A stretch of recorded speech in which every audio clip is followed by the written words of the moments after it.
It's Mo. It is February 7th, and I have read 4 books so far in February, and I wanted to talk about them because it's time to start another vlog-style monthly reading wrap-up. These are videos that I do every month where I take vlog clips of the books that I've read throughout the month. I try to take them as close to when I've read the books as I can so that I remember the books. I try to talk for only about 5 minutes, and I try to tell you a little something about the book and also my thoughts on the book or my reading experience. The first book that I finished in February was Future Home of the Living God by Louise Erdrich. This is a pandemic global catastrophe novel set in America, and it is by a Native American author, Louise Erdrich. It follows Cedar, who is a young woman of Native American descent, but she is adopted into a white family. So she, her whole life, wonders about her birth parents, and even though her adopted mother gives her a letter from her birth mom when she's a teenager, she doesn't look at it until she's older because Cedar is pregnant and Cedar wants to meet her birth family,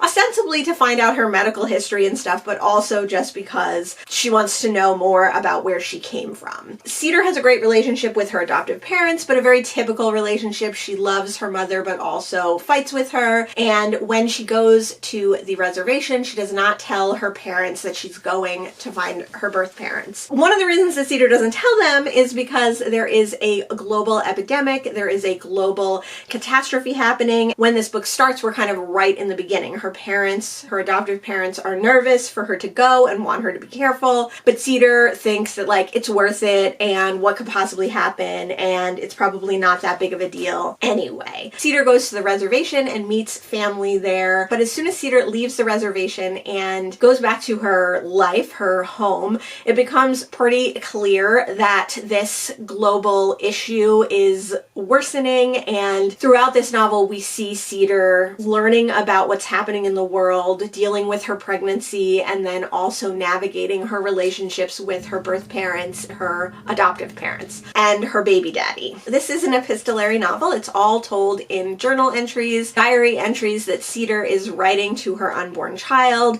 and because of that, we're only learning things when Cedar learns them. Each day we're getting more information about what's going on in the world, about the issues that the world is having, both scientifically and socially, and what is happening and how people are reacting to this pandemic that's going on, this event that's happening, and also how Cedar's dealing with that. We learn about all the relationships that Cedar has through these diary entries, and also Cedar's thoughts on her pregnancy, on her unborn child, and what she plans to do in the future in face of all the hardships that are going on. So I did really enjoy this book. It's extremely bleak. It's difficult to read. It definitely brings up some emotional stress and triggers from having lived through a pandemic in our lifetime. Not that the thing that's happening in the book is the same as what happened with the COVID-19 pandemic, but there's definitely some similarities that you can see come through. Nothing positive is coming from the pandemic in this book, and not much positive came from our pandemic either. So it's hard to kind of relive the downward spiral of social norms and how people are treated and who is deemed to be free and safe and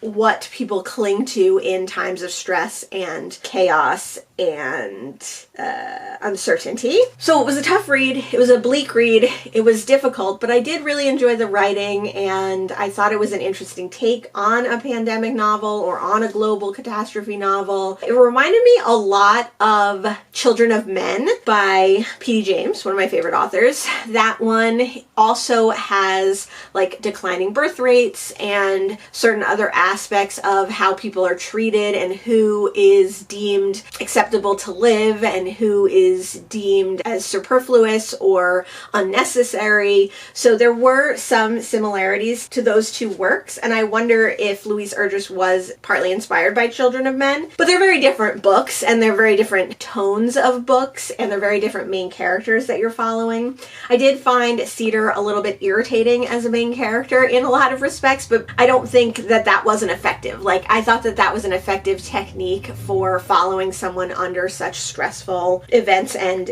in such a stressful environment. I definitely plan on reading more Louise Erdrich, which is good because I have quite a few more Louise Erdrich books already, and I definitely will pick up more of her work when I see it. I read Future Home of the Living God because it has a snake on the cover, and that is the prompt for the first Savage blog. So I will have more of my thoughts, longer talk about this book in the Savage Prompts vlog that will come out when I'm finished reading for it. The next book that I read in February was a short story in More Holmes for the Holidays. This is an anthology of Sherlock Holmes inspired Sherlock Holmes stories by various authors, and it was edited by Martin H. Greenberg and John L. Lennonberg and Carol Lynn Waugh. And it was authorized by the Conan Doyle estate, which is kind of cool. So the reason that I read a story from this book is because there was a story in here by Tanith Lee. I only read the Tanith Lee story, and it is called The Human Mystery. Tanith Lee is a woman sci-fi writer.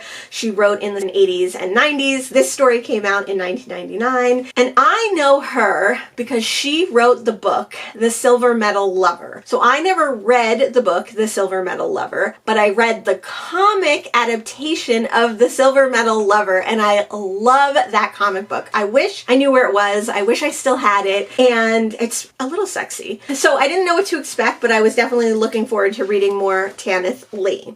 Tanith Lee's story, The Human Mystery, is dedicated to Simon Brett, who played Sherlock Holmes for some of the BBC adaptations, which I thought was really sweet. And it is a very typical Sherlock Holmes story in that it starts with Sherlock Holmes and Watson waiting at 21B Baker Street for a client to come. So of course the client comes, tells Holmes and Watson all about their dilemma that they're having, and Holmes and Watson follow the client a few days later out to their estate. It turns out that this client is worried because she's recently come into a windfall of money from her aunt who died quite suddenly, and she is now getting threatening messages, and threatening instances are going on because there is a curse on the estate that she's inherited. Even though she doesn't believe in that kind of superstitious stuff, she wants Sherlock Holmes to come out and investigate. So Sherlock Holmes, of course, does. It's a very short story. I think it's only like 45 pages or something, so I won't tell you any more than that, but I did really enjoy it, and I thought it was an interesting take on a Sherlock Holmes story and an interesting take on the motivation why one would have Holmes investigate their particular problem. So I really did like this. I won't be keeping this book at the end. I won't be reading any more stories from it because I'm not interested in any of the other authors, but I was super happy to have read the Tanith Lee story. The next book that I read in February is The Autobiography of an Ex-Colored Man by James Weldon Johnson. This, unlike what the title says, is a fiction. It was originally written under an anonymous author, and people were not sure at the time whether it was fiction or nonfiction, and I think that was kind of the point. The original story was written 1912, and it took a little while for Johnson to come clean and say that it was a fictionalized account of a person's life, an ex-colored man.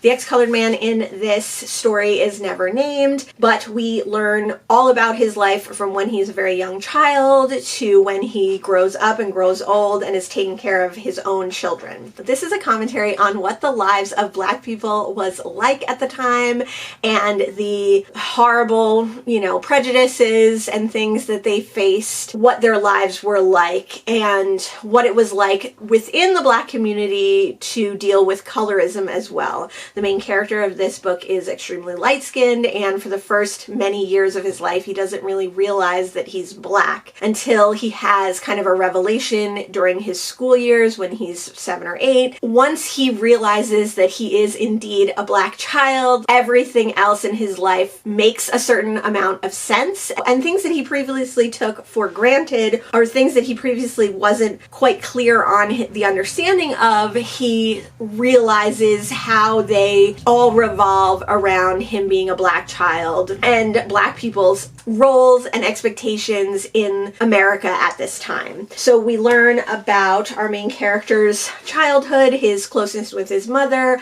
and what happens after his mother dies, how he wants to follow her wishes and go to college, how he raises money, how he's exploited, how he's abused, how he takes advantage of his light skin and ability to pass at times. And it's just a really interesting zoomed out kind of lens that at the time in 1912 was probably not talked about or written about or widely read. It reminded me a lot of the autobiography of Malcolm X in some of the life of our main character in the autobiography of an ex-colored man, and also just some of the oppression and obstacles that black people face. Also just in the kind of language sometimes that's used, some of the situations that the main character gets into. So it was really interesting to read, having already read a true account, a real life autobiography of a black man. And then the idea also of colorism, because Malcolm X was a lighter skinned man and often talks about how he thinks he was favored in his family, especially by his father, because he was light skinned. So it was interesting to hear kind of the parallels there, again, of Johnson's book, which was fictionalized and also written long before Malcolm X told his autobiography. So I really enjoyed this one. I think it's excellent. It was very short. I read it on audio, although I do have a physical copy, and I would definitely like to reread it physically at some point, probably. I thought it was a really good canonical work for American black authors, so highly recommend. The next book that I read in February was a reread, and that is a reread of The Fire Next Time. The first time I read James Baldwin's The Fire Next Time, I read it physically. I read this copy, which I got used and is like very, very annotated, which is very cute. Seems like maybe a high school girl annotated this. I was able to leaf through this while I was listening to the audio.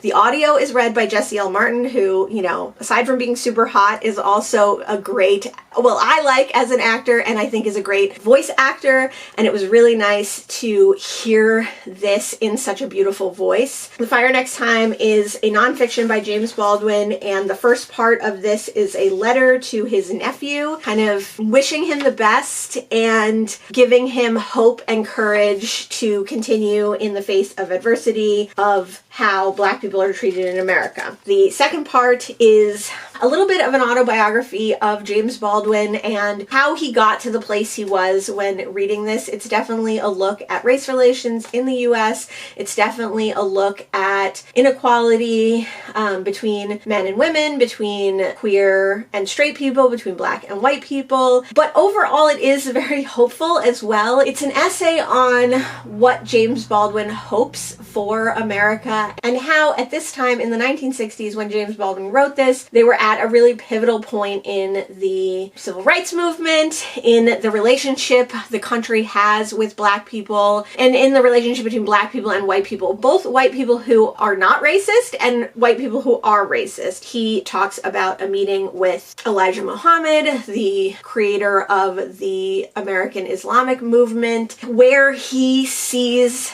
the country going and the potential for a possible good outcome or a possible bad outcome, and then also where he sees his place in that balance that's going on in the US at this time.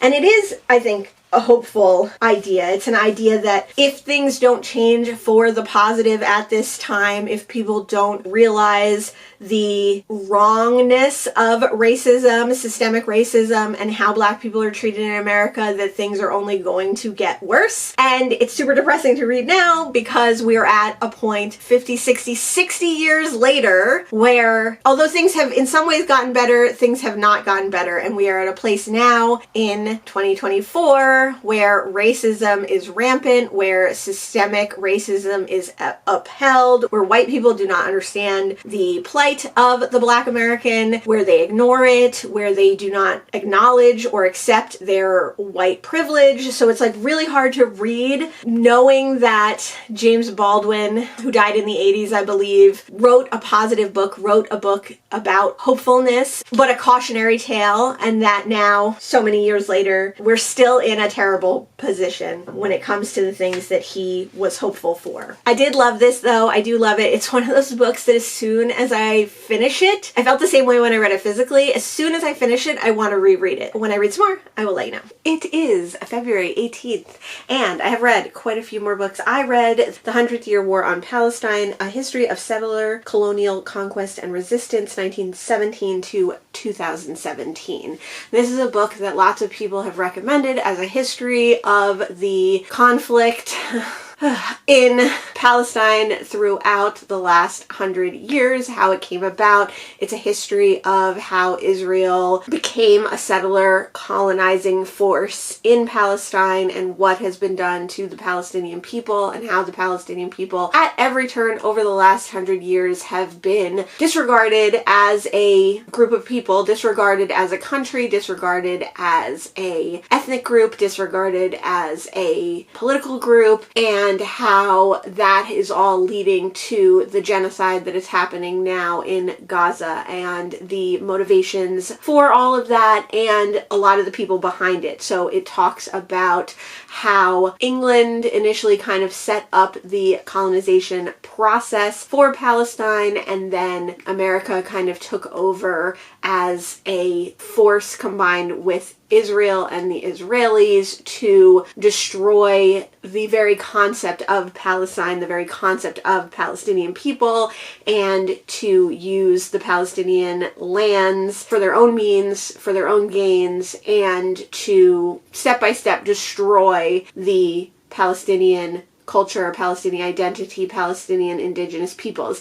It is very, very similar to what the U.S. has done to the Native Americans, to the indigenous people of the Americas over time. It's very mirrored and obvious, and it was even mentioned in kind of the afterword of this book that very much those two things reflect each other and can be traced to the same problem of genociding a population in a place where America wants to be. This was an interesting book. I definitely did not know a lot of the history of Palestine before this. Throughout reading the book, I did try to kind of remember some of the other conflicts, as they're called in the book, declarations of war against Palestine throughout the years. So I was definitely alive in the 80s when there was a big conflict. I was definitely alive in the 90s. I was obviously alive in 2017 when there was a big conflict. And it's interesting, obviously, how much it wasn't reported on, and it wasn't a period in history in the Arab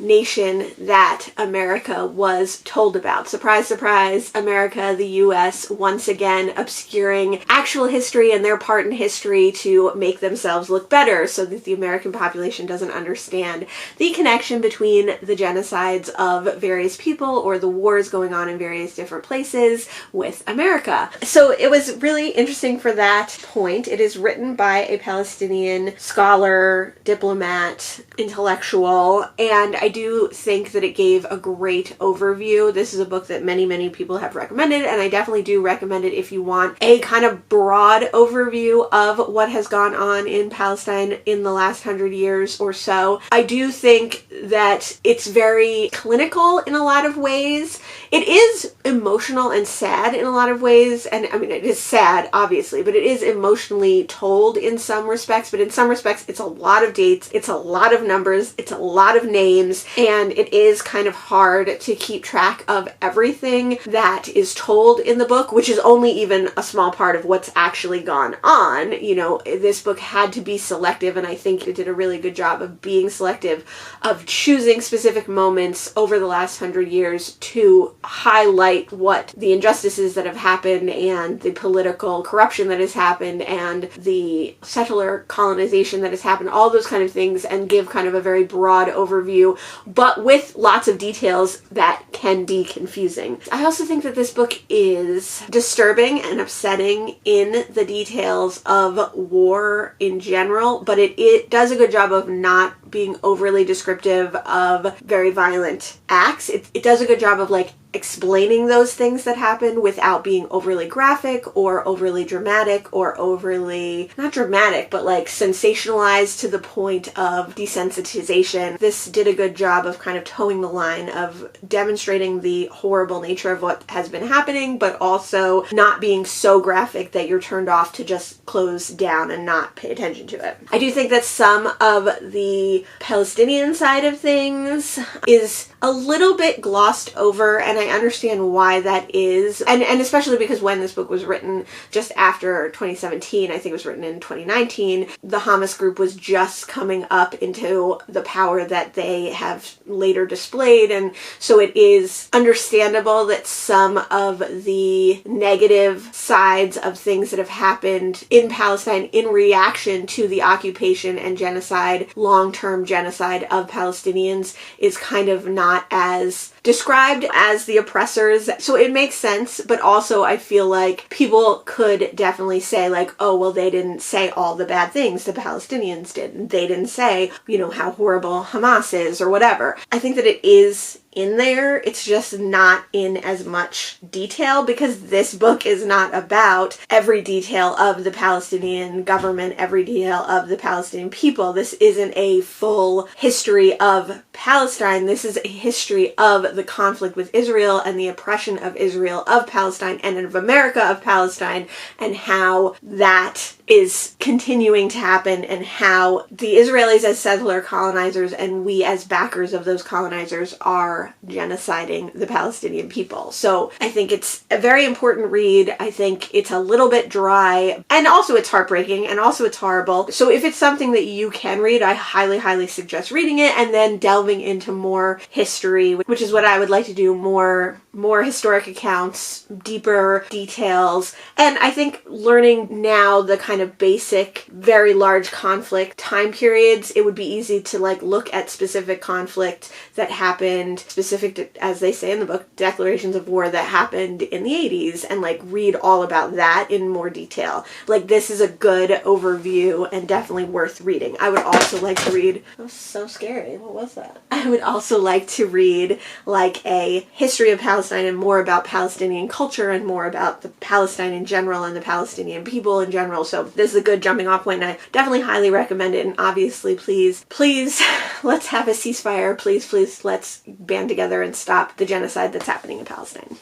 So the next book that I read in February was The Ballad of Black Tom. I read this because I got it at the end of 2023, but I also read it for the Savage prompt of a retelling. In 2023, I read The Horror at Red Hook, which is by H.P. Lovecraft, which The Ballad of Black Tom is based on, and that was definitely a super racist, crazy short story all about a cop who has a very traumatic experience when he's walking the beat in Red Hook, Brooklyn, and he ends up going to Rhode Island and having to kind of go into like a mental health facility to deal with all the things that have happened. So Black Tom is a retelling of that story. It's interesting because a Black author, Victor Lavelle, has chosen to retell a story that is like outrageously racist and has so much to do with that. So it's interesting that he chose to retell it, and it's interesting how he retold it. It's a very short novella. I definitely highly recommend picking this up. It takes place in two parts. So in the first part, we meet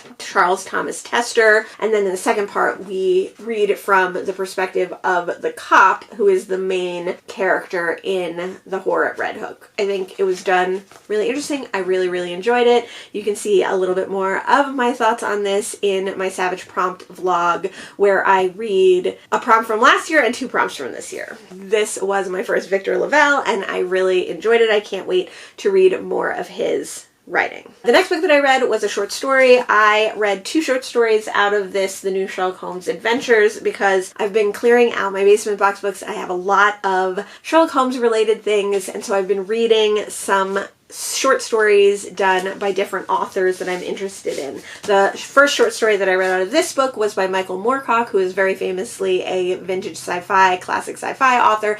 I've never read any Michael Moorcock. He also does like fantasy. I think he has like an elven character. The story that I read was The Adventure of the Dorset Street Lodger, and we see Holmes and Watson both having had plans over the summer that fell through, needing to leave leave 221 Baker Street because Mrs. Hudson is doing reservations on their apartment. So they take a temporary apartment in Dorset Street, and one night when they're walking home, they notice a very strange man carrying a very strange package and headed right to their apartment door. And of course, it turns out that this man is partly there to ask Holmes for help on a case that he has. So Holmes and Watson get involved in the case of this Texan who is definitely a fish out of water in London at this time, and his relative who has bequeathed him a very expensive sculpture. This was an interesting one. I really did enjoy it. It's very much in the style of Holmes,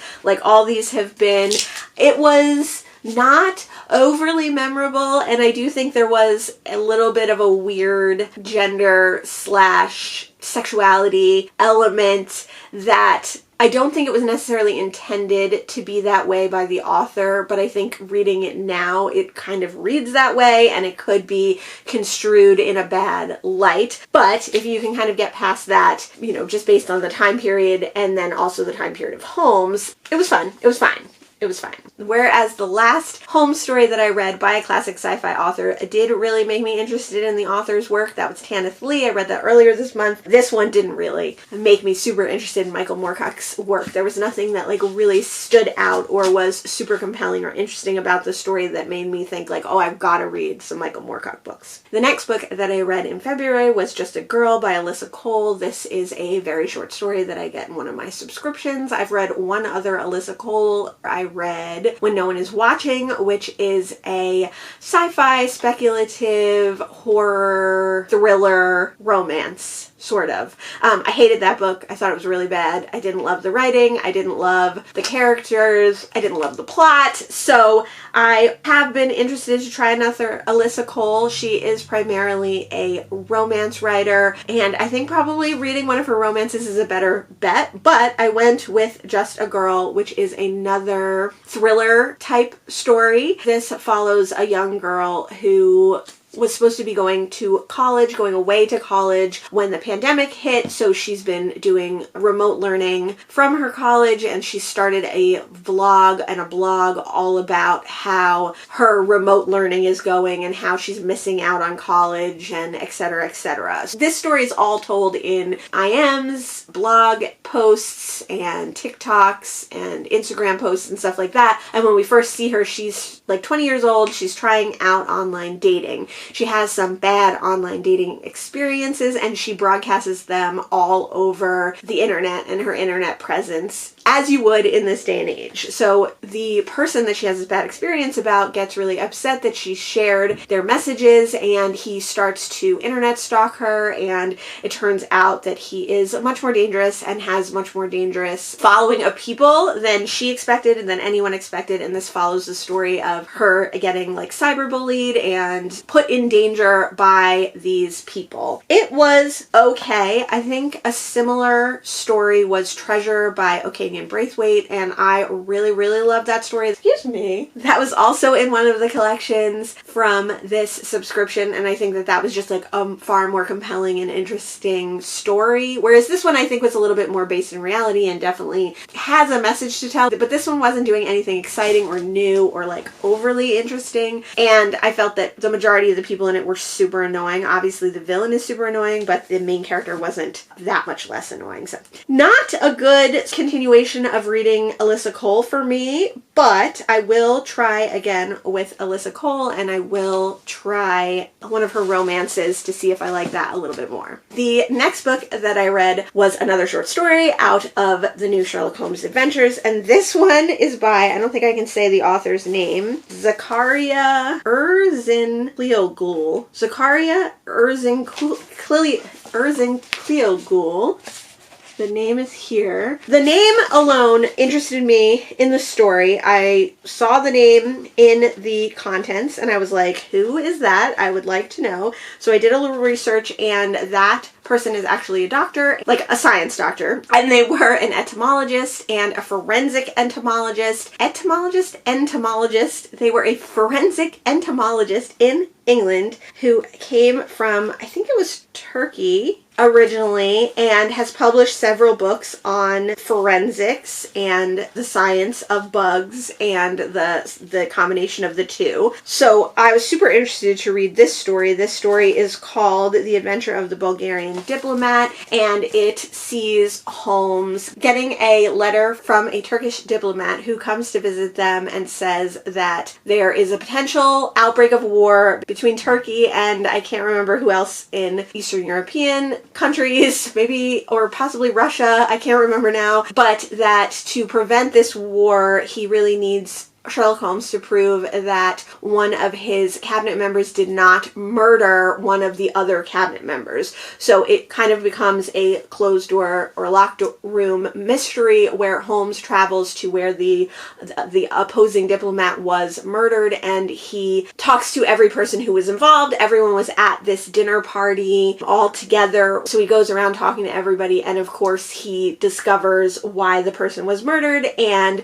prevents war from breaking out in Europe. So it was an interesting one. I was interested to read this scientist author's work, especially because it was fiction. I enjoyed it. I will be unhauling this when the end of the year comes. Another book that I read in February was Annie John by Jamaica Kincaid. This is one of Jamaica Kincaid's most well-known works, and it follows Annie John, who is a child growing up in Antigua, and it just is basically her life as told by her. So it starts off when she's a little girl, and it talks about the relationship with her mother, how much she loves her mother, worships her, and then as Annie John becomes a young adult and an older teenager, how the relationship with her mother changes, how she comes to certain conclusions about her friends, her family, the place where she lives, and all sorts of other various things that just kids growing up learn and have ideas of. It follows Annie John basically until she's in her early 20s and moves away from Antigua. This is the third Jamaican Kincaid that I've read. I read two last year. They were both nonfiction. So this is the first fiction that I read by Jamaican Kincaid, and I do really love her writing. It's very simple, it's very plain, it's very matter of fact, but it's also very immersive. It isn't overly detailed, but the detail that is given is surprisingly rich and immersive. I really like that you get a feel for the emotions and feelings and vibe of the people involved, the places involved, the atmosphere, the environment. I think it's very special. I've read a couple of books about like this childhood experience in the last few years, and while reading from a child narrator is not my favorite, this was probably one of my favorites of that genre or of that subgenre or of that niche genre. I liked that this didn't have anything super horrific in it. Annie John is not a great character to read from. She's very arrogant, she's very judgmental, she's a little bit stuck up, she's a little bit too like proud. In some ways that does hinder her progress growing as a person, and in some ways it helps her progress growing as a person. She's an interesting character to read from even if you don't like her as a character. I thought a lot of this was very like true to life and the relationship between mothers and daughters, but told in a little bit of an antiquated way, which isn't bad. I think partly that's like the cultural difference as well of like island life and of just growing up in a different country, how you treat your elders and the things that you say to them, think about them, or the interactions that you have. So I really enjoyed this one. I love Jamaican Kincaid's writing. I think she's great. I can't wait to read more by her. Those were all of the books that I've read so far in February, and when I read some more, I will definitely let you know. It is February 25th, and I've read 3 more books in February. I think I didn't talk about yet The Sleeping Porter by Suzette Mayer. I read this for the January TBR Spin pick. Yes, you're not hearing that wrong. We are in February. I am behind on my TBR Spin picks, but I read The Sleeping Car Porter because the prompt was to read a Canadian book. Suzette Mayer is a Canadian author, and this is a Canadian story. This story is about Baxter, who is a sleeping car porter. He is working towards getting enough money to be able to go to dentistry school, and he's really struggling to make that money because sleeping car porters, who are generally black men, are definitely taken advantage of. They're not paid a good wage to begin with, and then when they are paid, they have to pay money for food on the train, and they have to pay for their own like accommodations when they're not on the train. They are tipped out, which is the majority of their pay, but because they're black at this time, which I would say was like the early 1900s, maybe like 1920s, 1930s. I'm not sure if it's ever explicitly said in here. Obviously, black people aren't getting tipped that much, and also a lot of people end up complaining on the train, so not tipping them out. Because of all this, because he's looking to make this money, Baxter is really taking every opportunity to take a train when he can. So when someone calls out sick, he takes a train that's longer than he normally takes, 3 or 4 days, and he is like exhausted. He doesn't sleep well. He sees things which are not sure if are things that he has always seen and he sees all the time, or if they are things that he has seen because he's so exhausted and his exhaustion is getting to him.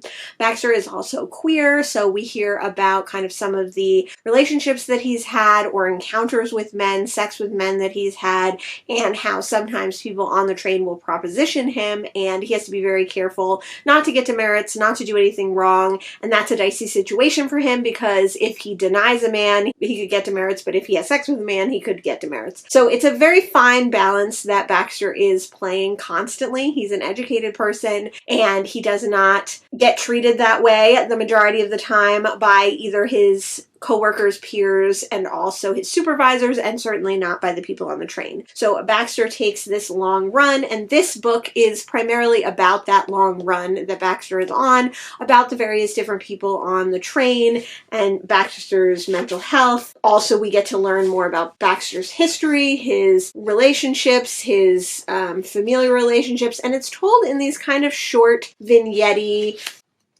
it's not vignette, but it's like short kind of snippets of Baxter's thoughts. It's a little bit stream of consciousness. We are inside of Baxter's head the entire time, and sometimes that's an uncomfortable place to be.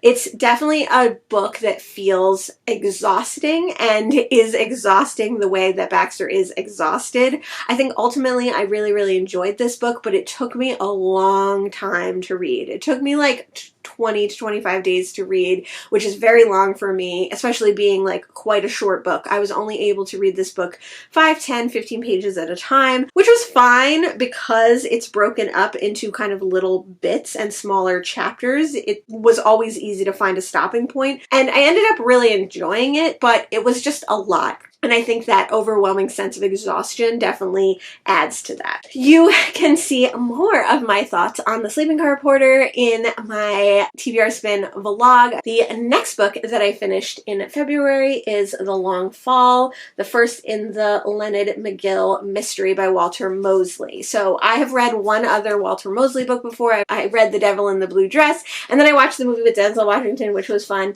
This one is another kind of hard-boiled crime novel where we follow Leonard McGill, who is a fixer of problems in various situations. He's a detective, but he's the person who connects the right people to get the job done that you want to do. He is not the hitman or the mobster, but he is the person who the mobster hires, and then McGill does all the work, and then the hitman finds his mark. That kind of person. And McGill has definitely been on a bad path, done things that he wishes he hadn't, and when we meet him in the beginning of this book, he's aging, he's getting into his 40s, and he's really trying to turn his life around. He's really trying to make amends for some of the things that he's done in the past by only taking straight jobs and only doing work that he feels isn't really harming anyone. When we meet McGill in this story, he has taken on a job to track down 4 men. This all takes place in New York, in Manhattan, and in Brooklyn, and in Albany,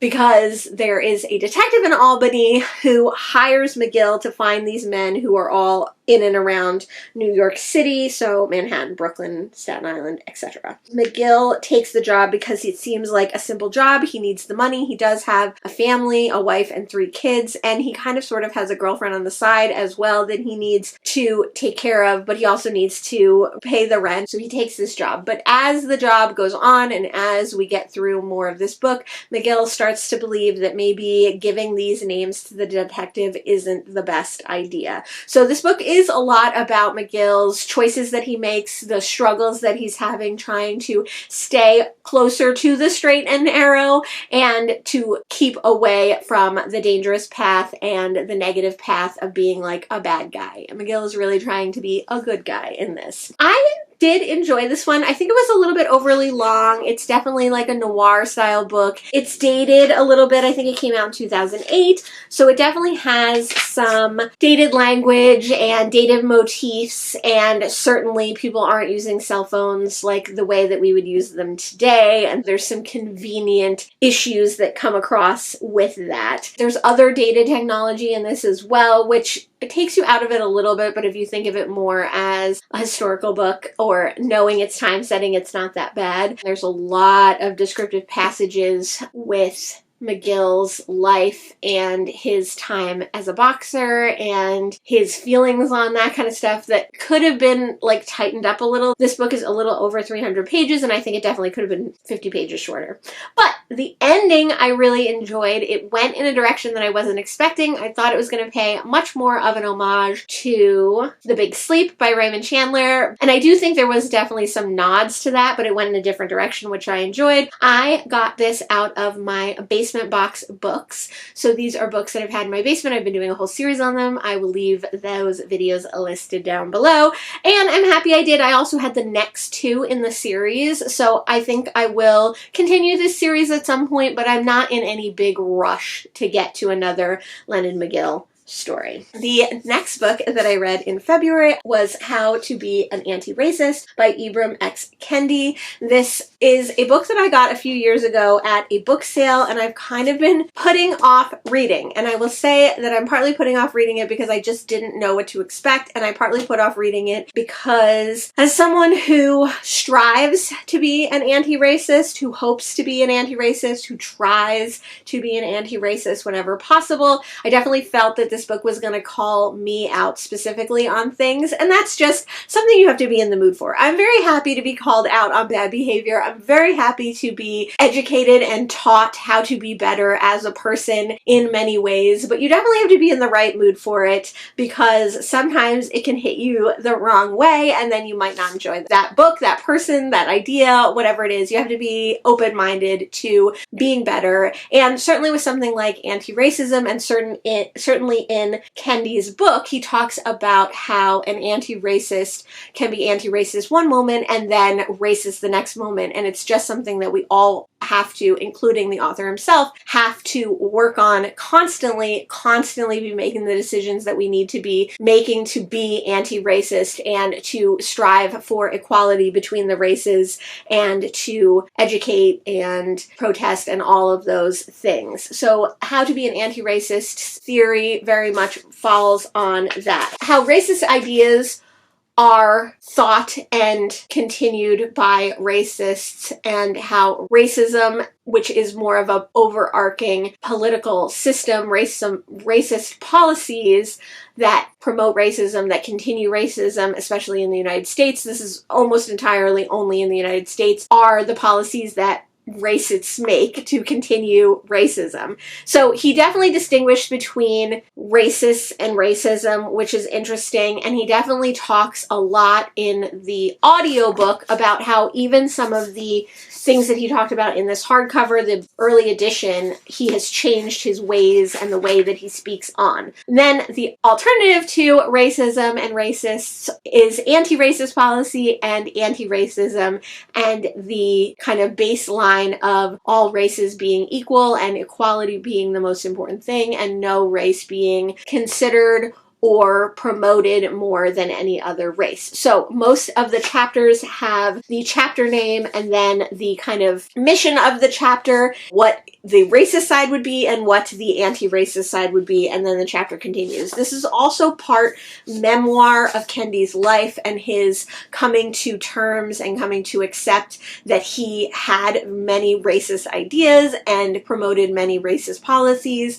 and how he kind of flipped the switch and was able to educate himself through years and years of working on it to become anti-racist and to strive to be anti-racist in all things whenever possible. So it was really interesting and I really enjoyed it. Like I said, I read it on audio, and although I had this physical copy, I didn't read along because in the softcover version of this, when it came out, he edited a lot of things. Like I said, some of the language that he used, he edited, and also some of the terminology, and then he made notes on all the things he changed. So it was cool in the audiobook because he narrated the audiobook, which was neat, and then he also put in all those notes in the audiobook, which aren't in this edition. I will keep this edition, but I'll keep my eye out maybe for the paperback and then switch them out if I ever find that one. While I agree with almost everything in this, and I think it's a very good read, and I think it's a very important read, and actually I think it's a good starter read if you want to read about anti-racism and if you want to read about the history of racism in America. And I do think that this book was a little confusing. It was a little bit jumbled, like too much stuff, because we have his journey with anti-racism. We have the author's life. We talk about Ibram's parents. We talk about his growing up and all the different things that were going on. We talk about history and history of policy. We talk about history of racism in America. And then we also talk about the idea of racism and anti-racism and racist policy and anti-racist policy. So there's so much happening in this book, and a lot of the book is told where Ibram starts a part of his kind of memoir style section, then interjects history to corroborate whatever he's talking about or to explain what he has learned, and then maybe something about his parents or something else. And then only later in that chapter do we come back to the more autobiographical memoir portion of it. So there's a lot of back and forth. There's a lot of interjection of different things. And then maybe we'll talk about the thesis of how that could be racist or anti-racist. It just goes back and forward in the same sentence. It's like one long parenthesis or one long comma a lot of the times, and I felt that it was sometimes very hard to keep track of what was going on because we would travel so far away from the beginning part of what he was saying with so much interesting facts and history and such, but then we'd have to come back to what he was saying at the end, and you were like, wait, how does that connect? It just felt very piecemeal in a lot of places. I think it was hard to follow. The other thing that I think was hard about this book was that it's extremely repetitive. He says the word racist and anti-racist. I mean, you think I said it a lot in this clip so far. He says it a gazillion times. And every single section of the book, every single chapter of the book has other words and terminology and language that is used too. So if we're talking about culture, if we're talking about sexuality, if we're talking about color, words and phrases that he is describing and explaining and utilizing get used so often and are said so many times. And especially reading on an audio, you almost felt like you were reading the same passage over and over and over again because those things and words and terminology and phrases are said so many times throughout each chapter. So I don't think it was bad, and I don't think that's a reason not to read this book, but I think it's something to think about. It's definitely a book, especially on audio, that you might have to pay a little more attention to. Like I said, I think it is like kind of an interesting, just above starting level. If you already understand that racism exists, this is probably a good next step. I definitely would like to read Stamped from the Beginning and some of the other books that Kendi has written. I did enjoy his writing style, and I think in some other books where those repetitive words were not the focus of the book, that maybe it would flow a little better, and I did think that he was a talented writer. So I'm super glad to have read this. This has been on my TBR since at least 2021. It definitely taught me some things, and it gave me some more more language and terminology and things like that to use when discussing race and racism.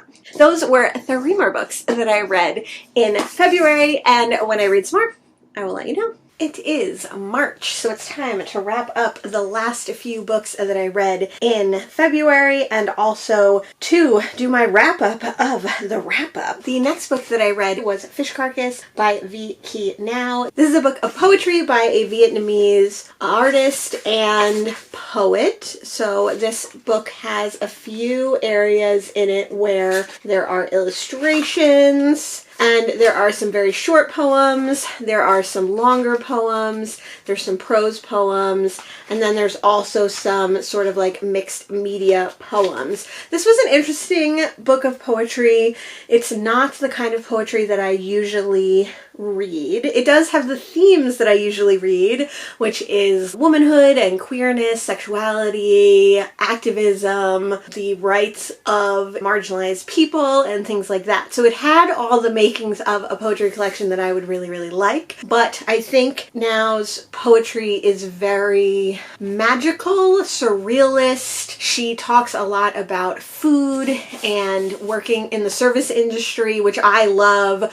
But the way that she does it is very magical, very surreal, very untethered from reality. And so she's talking about real topics, but in almost stream of consciousness, almost word association kind of way. So the themes of the poems and the meanings of the poems were not concrete, which obviously in poetry doesn't have to be. But in my poetry journey, these types of poems are still much more difficult for me than like more straightforward, obvious poems. I did end up enjoying this, and I did end up tabbing quite a bunch at the bottom, so I will do a poetry annotation video for this at some point. And in doing so, I will be excited to revisit some of the poems and some of the parts of poems that I really enjoyed, because this poetry was like work for me. It was definitely like a work to read it and to understand it and to comprehend it, and I'm sure I didn't get everything. I'm glad that I read it, and I would certainly pick up more of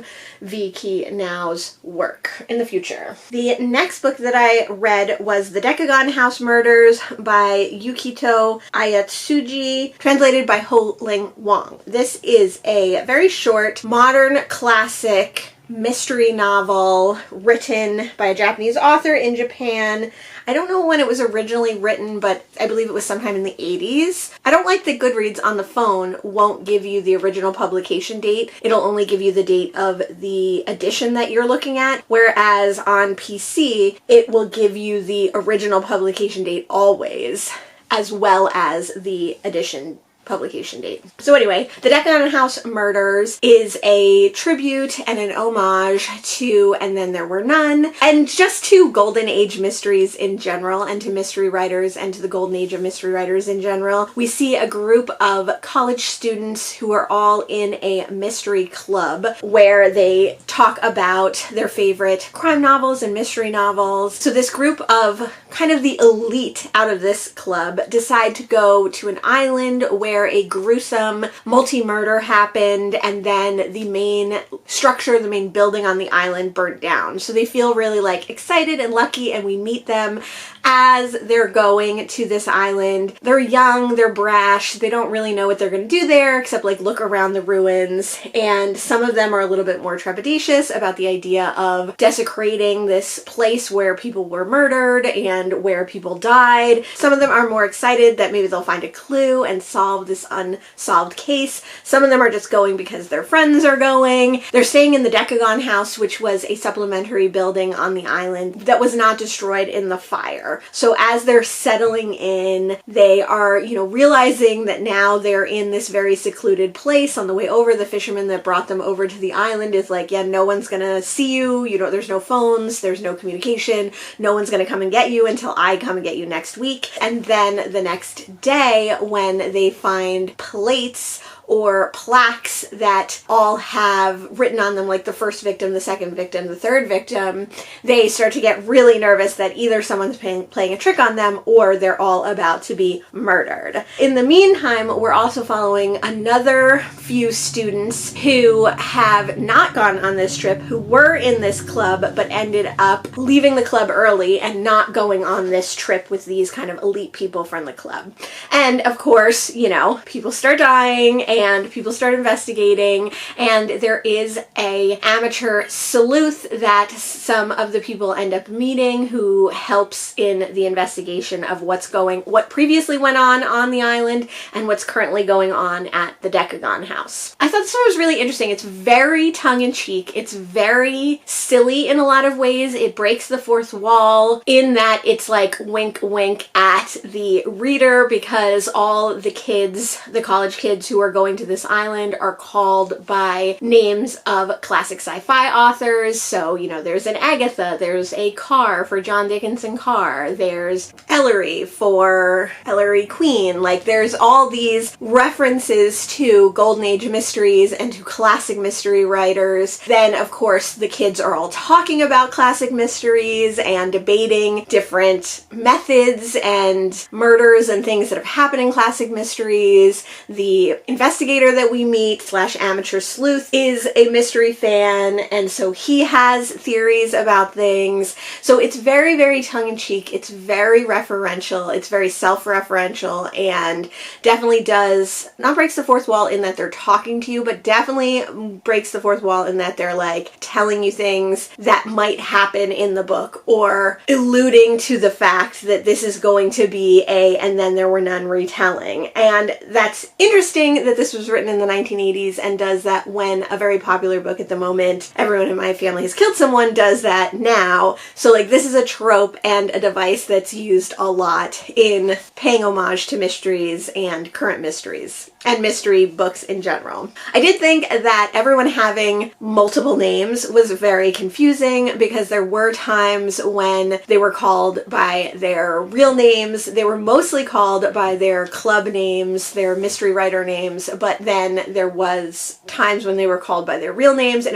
there's a lot of characters. There's at least 7 people on the island, and then 3 or 4 other characters. So you were very confused as to who was who, and it took me a long time in the book to figure out exactly what was going on. I did like the mystery. I did know the conclusion to the mystery, partly because I have read some of those books that it references, partly because I have read a lot of Golden Age mysteries, so it wasn't that much of a shock or surprise, but it was still definitely interesting and worthwhile to see how they used those classic devices. I read this book on audio, and I didn't love the narrator, so I'm excited to see that the sequel is read by a different narrator, and I'm interested to see if I'll like that narrator more. I didn't hate the narrator. I think that Japanese literature is very straightforward, very matter-of-fact, very short sentences, very simple prose, and so having a narrator that also had kind of a flat and simple voice didn't really add any like excitement or interest or punch to the narration. Again, not that he didn't do different voices for people, not that he didn't emphasize different things, he did, but I found that I like a little bit more of a not theatrical over-the-top performance, but just a little bit more like feeling and passion in my performance when reading Japanese or Korean work on audio. The last book that I read in February is Bear Party by William Penne Du Bois. This is a little tiny children's book about koalas who have a party. It's set in Australia. It's very cute, and it was one that I found recently at a little free library, and I wanted to add it to my children's shelf. So I did. So those were all the books that I read in February. I read a lot of new to me fiction, which was awesome. I read a lot of books by Black authors. I read some Black nonfiction this month. I read an important nonfiction, 100-Year War on Palestine, and I read some other nonfiction by people of color. I read an Indigenous work, which was for the Ben Reads Goods 2024 reading list. I read some like thriller, horror, mysteries, which I love. Those are my favorite kinds of books. I read a little bit for the Holmes is Where the Heart Is readathon. So I read 3 short Holmes stories by sci-fi authors and scientists. I read a book of poetry. I read a Japanese modern classic. I read a Canadian prize-winning book for the TBR Spin. I read 2 books for the Savage Prompts. A vlog about that is either out or coming out soon. You can also see a vlog of my reading The Sleeping Car Porter. I read a classic work by a Black American author. So I had a really interesting and diverse reading month. I read a lot of things. I read 16 different books, short stories, novelette, or children's books this month,